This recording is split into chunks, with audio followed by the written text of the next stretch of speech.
Dears welcome back to YouTube channel. അപ്പോൾ ഇന്ന് നമ്മൾ ഉണ്ടാക്കാൻ പോകുന്നത് നല്ല കിടിലൻ ചെമ്മീൻ ബിരിയാണിയാണ് കേട്ടോ. ഒരു രക്ഷയില്ല, വളരെ ടേസ്റ്റി ആയിട്ടുള്ള ചെമ്മീൻ ബിരിയാണിയാണ്. അപ്പോൾ അതെങ്ങനെ ഉണ്ടാക്കുന്നത് നമുക്ക് സിമ്പിളായിട്ട് തന്നെ കാണാം.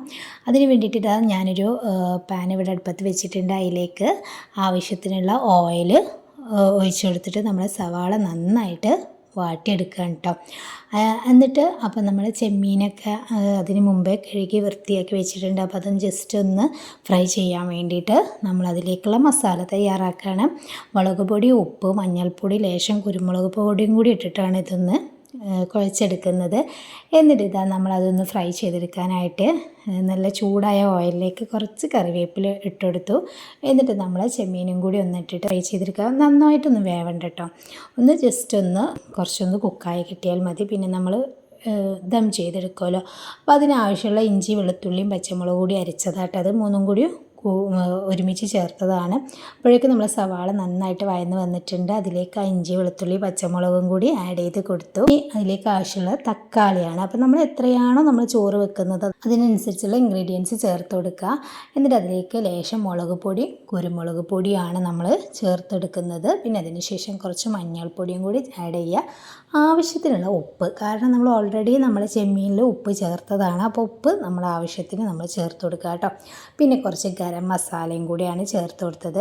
എന്നിട്ട് നന്നായിട്ടൊന്ന് മിക്സ് ചെയ്ത് കൊടുക്കുക. എന്നിട്ട് നന്നായിട്ട് വേവുന്ന സമയത്ത് കുറച്ച് തൈരും കൂടി ഒഴിച്ചു കൊടുത്തിട്ടുണ്ട്. ചെറുനാരങ്ങ നീരുണ്ടെങ്കിൽ അതും കൂടി ഒന്ന് ഇട്ടിച്ചു കൊടുക്കുക കേട്ടോ. എന്നിട്ട് നമ്മൾ കുക്ക് ചെയ്ത് വെച്ച ചെമ്മീൻ ഹാഫ് വേവ് ആയിട്ടുള്ളൂ കേട്ടോ.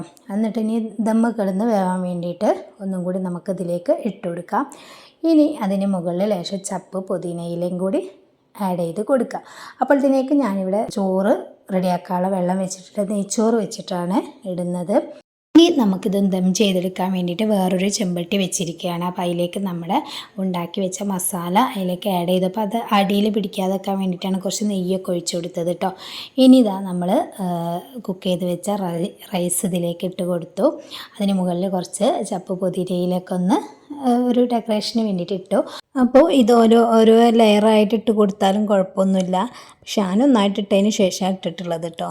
കുറച്ച് നെയ്യിൽ ഞാൻ ഉള്ളി ഫ്രൈ ചെയ്ത് വെച്ചിട്ടുണ്ടായതുണ്ട്. ആ സമയത്ത് നമുക്ക് വേണമെങ്കിൽ അണ്ടിപ്പരിപ്പ്, മുന്തിരിയൊക്കെ അതിലേക്ക് ആഡ് ചെയ്യാൻ എൻ്റെ കയ്യിൽ ഇല്ലാത്തത് കൊണ്ടും ഞാൻ അങ്ങനെ ഉപയോഗിക്കാറില്ല ചോറിലേക്ക്, അതുകൊണ്ടുമാണ്. അപ്പോൾ അത് നന്നായിട്ട് തന്നെ നമ്മൾ ബിരിയാണി തയ്യാറായിട്ടുണ്ട്. എല്ലാവരും ഒന്ന് ട്രൈ ചെയ്ത് ഫീഡ്ബാക്ക് അറിയിക്കുക. നല്ല ടേസ്റ്റ് ആയിട്ടുള്ളൊരു സിമ്പിളായിട്ട് തന്നെ നമുക്കിത് തയ്യാറാക്കാനായിട്ട് പറ്റും. അപ്പോൾ നിങ്ങൾക്ക് വീഡിയോ ഇഷ്ടപ്പെട്ടാൽ ലൈക്ക് ചെയ്യാൻ മറക്കരുത്. ഈ ചാനൽ ആദ്യമായിട്ട് കാണുന്നവരാണെങ്കിൽ ഒന്ന് സബ്സ്ക്രൈബ് ചെയ്ത് വെക്കുക. അപ്പോൾ ഇതൊന്ന് ട്രൈ ചെയ്ത് ഫീഡ്ബാക്ക് അറിയിക്കുക.